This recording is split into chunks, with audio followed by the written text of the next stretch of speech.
Hello, I'm Liz, one of Derry's reference librarians, and welcome to another episode of Misinformation Busters.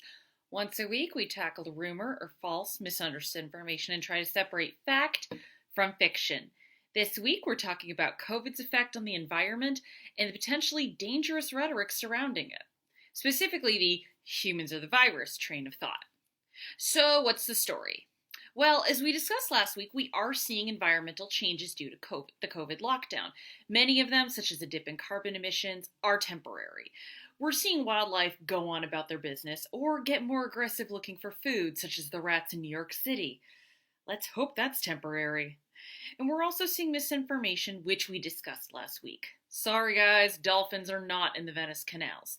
However, we're seeing another troubling trend.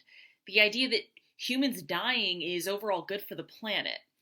This is a tweet that was posted by Thomas Schultz on March 17th, which has since been deleted. Quote, "Wow, Earth is recovering. Air pollution is slowing down. Water pollution is clearing up. Natural wildlife returning home. Coronavirus is the Earth's vaccine. We're the virus." So, what are the facts? Or more specifically, why does this worry people? Well, in order to hash this out, we're going to have to learn a new term, ecofascism. Ecofascism is a totalitarian ideology that advocates for authoritarian governance for the greater environmental good.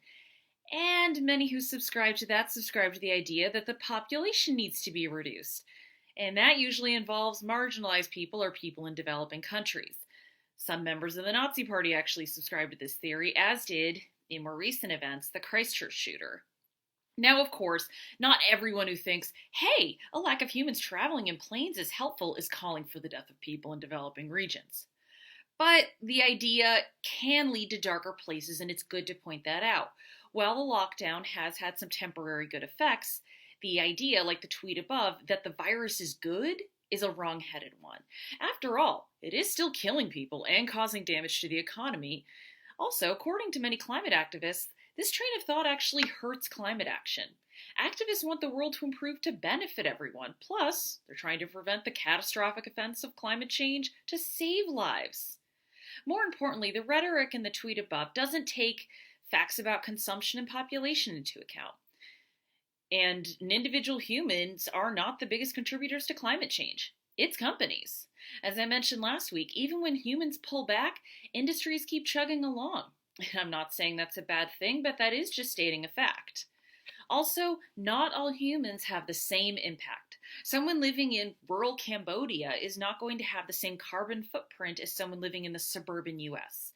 Humans in the developed world consume far more and leave a bigger carbon footprint than those in developing worlds. And yet, when it comes to the devastating effects of pollution and climate crises, it's the people in the developing worlds that suffer. There is a lot of conversation to be had to how to create a less polluted, more sustainable world. Investment in greener industries, carbon taxes, taxing industries, and yes, even day-to-day things like using renewable items. Those can all work. But blaming it simply on large population distracts from a larger conversation to be had about human habits. Thank you for watching, and as always, look for sources in the comments. And if you want to do some research, you can use our EBSCO databases available through the library's website. See you next week!